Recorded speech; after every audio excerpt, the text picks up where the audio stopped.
Hi everybody!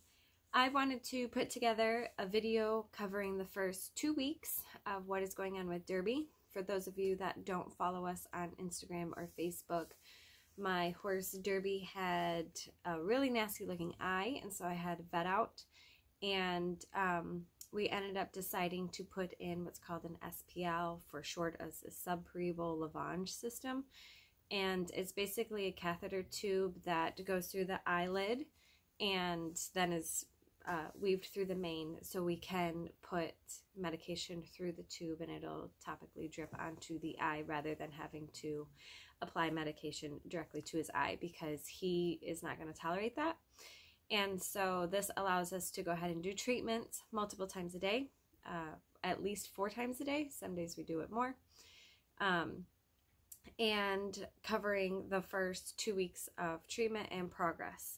So at the end, I will explain some stuff that's gone on since then. We just finished 4 weeks of treatment, so this video is kind of behind on what's going on. But at the end, I'll go ahead and bring you up to date as far as how he is up to this point, which today is January 9th.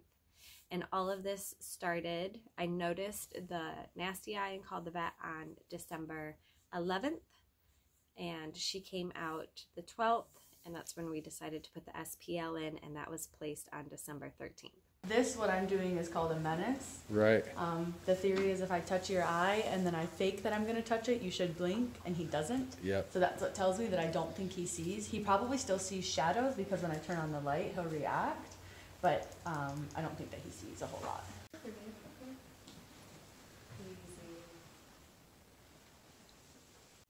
Before we continue, I want to warn you that some of the video coverage is going to be graphic.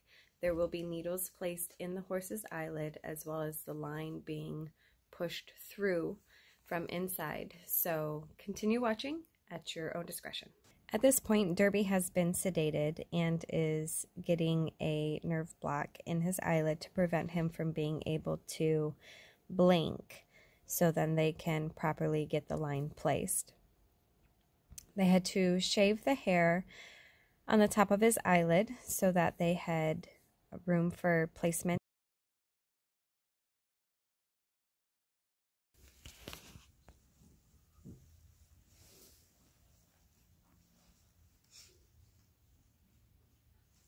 Did that take up stain up here? Mm-mm. It's strange, because the surface of the cornea, it says that it should. Mm-hmm. And you see at the dorsal aspect, the dorsal limbus, yeah, there's another vessel there. Mm-hmm. They then had to feel up in his eyelid to figure out the exact placement for the line, for the foot to set correctly. Yep. Yeah, no, I'm not watching this. Okay. Is it going? Yeah. It's going in a gross job, yeah. So basically, what's happening is the tube has a little foot on the end of it, and the foot keeps the tubing from pulling through. Okay. And then the foot has an opening, and it allows it to pass, you know, your liquid to pass from, you know, halfway down the horse. Okay.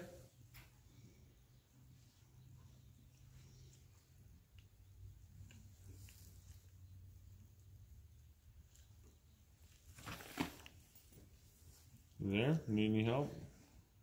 The skin is Thicker than you anticipated, probably. all around. There you go.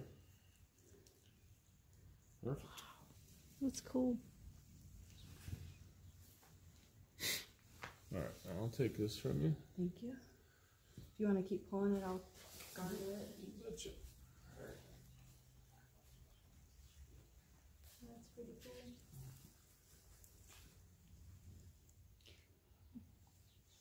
Okay. So I'm going to take my hand out. Hand out? This is the check they told me to do. Yeah. Yeah. So the skin doesn't wrinkle? Yeah, as long as the eyelid doesn't wrinkle. Okay. I'm going to take this back. Yep. And now I can do my butterflies, right? Or should I go through the... I would probably thread it through. Okay. And then do your butterfly at the end. Because while your foot is attached, you don't have anything to worry about Yeah. as far as pulling it through. Okay. So I actually think I'm going to stitch it here and I'm going to stitch it here. So I don't think I'm going to run it through the forelock. Oh, I still would. Would you? Okay. And really, for all intents and purposes, everything sterile is done. Right. So, you don't have to worry about it. When you say stitch it, are you actually stitching it? So when With the skin, we're gonna take some tape on either side of the tube. Mm-hmm. So let me do this here. I'm a visual person. So all right, envision that's your tubing. Okay. We're gonna take a piece of tape like a butterfly. Mm-hmm. So there'll be tape on either side of it, and it'll get a stitch. And the tape holds the tube, and then the stitch holds the tape to the skin. Got it. Yep. You can do another style if the tubing were larger. You can do another style called a Chinese finger trap, which is really cool. You pass suture around the tubing, and then you wrap it and tie and wrap and tie and wrap and tie. And have you ever used Chinese? Yep. What are they called? Handcuffs? Handcuffs. Yeah. And it does the exact same thing, right? When Yep. you try to pull, it holds. Makes complete sense. Yeah, it's just blunt. So it feeds in. So Is there a reason for leaving the tube so long coming far back like that? Mm-hmm. I mean, I figure there is, but. Just because, well, safety. If you're up here, like right behind their ear, trying to give them injections, a lot of times they'll shake their head, so there's a chance you could poke their eye, or you could get hit in the head. So it's mostly safety, so that way you're far away from the area being treated. and it takes the horse's mind away from the eye. But you'll be fascinated as you come in and medicate him more often. When you move to here, he's going to start blinking because he's going to associate very quickly this with treatment. So you see that? So that's, I know that it's working. See the medicine coming out his eye? Oh yeah. So how slow should that go? We'll go over that. Oh, There will okay, be yeah, I figured, a lot of hows and whens we'll go over. Hey, buddy.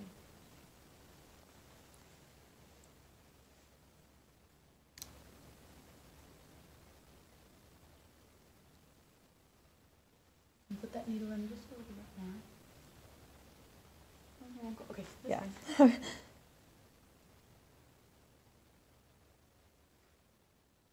And now pull back because now you're pulling up air into the syringe. Okay.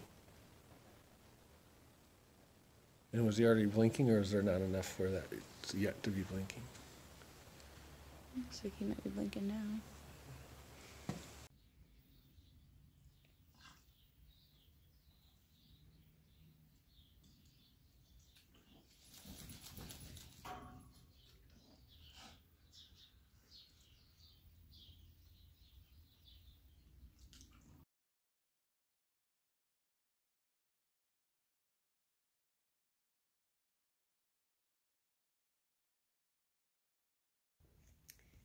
Okay, so instead of pictures today, your daily Derby update.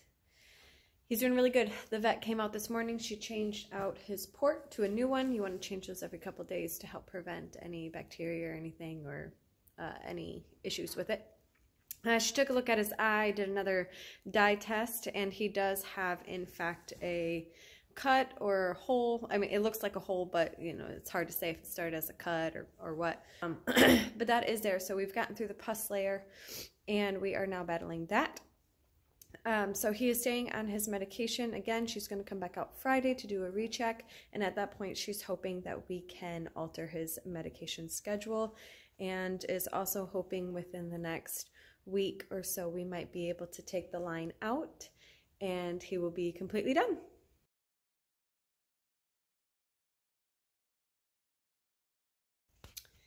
Okay, so we are finishing up with day 8 of doing SPL treatments for Derby. The vet was back out again today, so she's been out a few times. It's definitely doing better, starting to fill in. He still has some cloudiness. still antibiotics as well as the blood serum. And she's added in a 4th medication now that we do once a day. The vet's going to come back on Monday and recheck and possibly start him on an antifungal. We're just going to keep going with what we're going with. The sleazy comes off tomorrow, which I'm sure he will be so thankful for, and it's going to make treatments a little bit easier because I don't have to unbuckle it every time. But it has been a blessing, and it has helped keep him, keep his line thawed out through the cold weather. So that's where we are at right now, end of day 8. Day 9. It is warm and bright. Woo! Can't see anything. So sleazy and blanket came off. He's gonna soak up some sun. He's got the eye mask on, the fly mask to help with against that one medicine that's gonna dilate his eyes.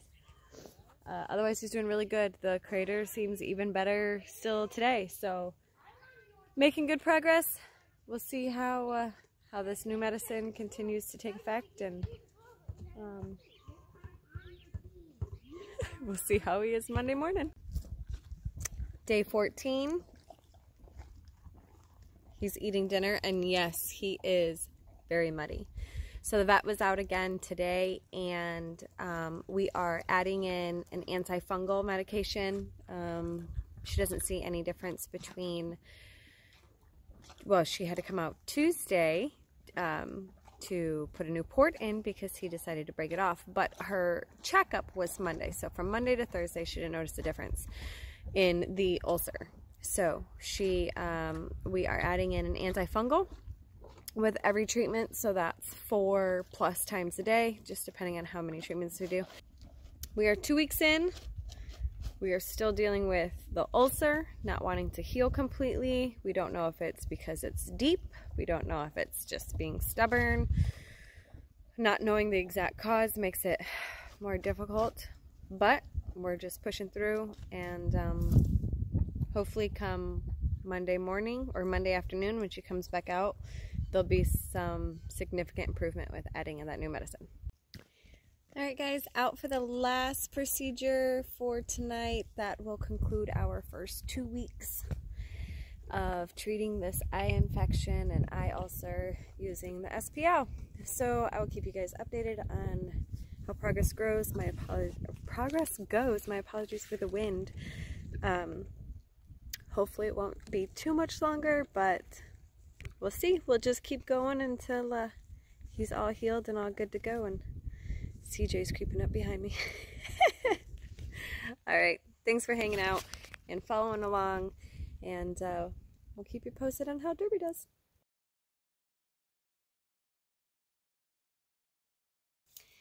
Alright, so to bring you up to date on how Derby is doing now, on that Monday afternoon when Dr. Q came back out, she did not see any progress. In fact, she saw a little bit more yellowing around the ulcer, and she was worried that the infection may be coming back despite the fact that he was still on antibiotics. Maybe it was the wrong medication. So she brought up about referring him to OSU, Ohio State University, to the veterinary clinic, the equine clinic down there. She got in contact with them for us and was able to make an appointment for Thursday, January 2nd, and we accepted. So we hauled him down to OSU to have the equine ophthalmologist look at him and determine what was going on. Was it bacteria? Was it fungus? Was it something else? Did we have him on the right treatment plan? Did he need different medication? What were we dealing with exactly? So they did a couple of samples, looked at it under the microscope, and in fact there was no fungus and no bacteria growing, which indicated that the medication we were using was in fact working. Turns out that it is an ulcer after having an abscess. What they speculate is that there was debris in the eye and the eye healed up over it, and it eventually pushed its way through, abscessing and rupturing through the front of the eye. And that is where the infection and pus layer came from. We got that treated and taken care of, and it left us with an ulcer in the eye that runs almost the depth of the cornea, which is pretty deep for an ulcer. So it's very narrow, it's very skinny, but it runs deep, and that is why it's taking so long to heal. And so here we are at the end of week 4, and we are still dealing with this deep ulcer. The problem with it being so deep is that there is a chance of it still rupturing. And if that happens, then we'll see like a part of the eye, like the iris, or the pupil even punch through, and then his eye could potentially ooze, which could lead to the removal of his eye. So we're hoping that it doesn't come down to that. We are still dealing with the ulcer, but Dr. Q was out this morning and it is doing quite a bit better. We can tell that it's gotten more shallow. The diameter of it is a lot smaller. So we are optimistic that things are still progressing the way that they should be. He has eye vessels that are growing down, which is natural, and it is right at the ulcer. That will also help attack it and heal it. So hopefully that can go ahead and get its butt in gear and start working against that ulcer now that it's down to it. So it's been a long 4 weeks. It's been a trying 4 weeks. The weather, thankfully, hasn't been too awful. We've had some really cold days. The sleazy's back on him because the port was freezing last night. But for the most part, we've gotten really lucky with weather. Dr. Q and Dr. Davis and everybody that's helped us from Countryside has been absolutely amazing. Dr. Q has answered many questions and many text messages, and I really can't thank her enough for all of her help through all of this and guidance, and even referring us to OSU to go ahead and have somebody else take a look at him, make sure that we were on the right path, which she was. She was doing exactly what he needed, and so she's a total rock star. Can't thank her enough. And yeah, so we're just going to keep pushing through until this is all healed up. Thankfully, he is improving. He is doing better. And hopefully by the time that we have some really good weather, we'll be good to go.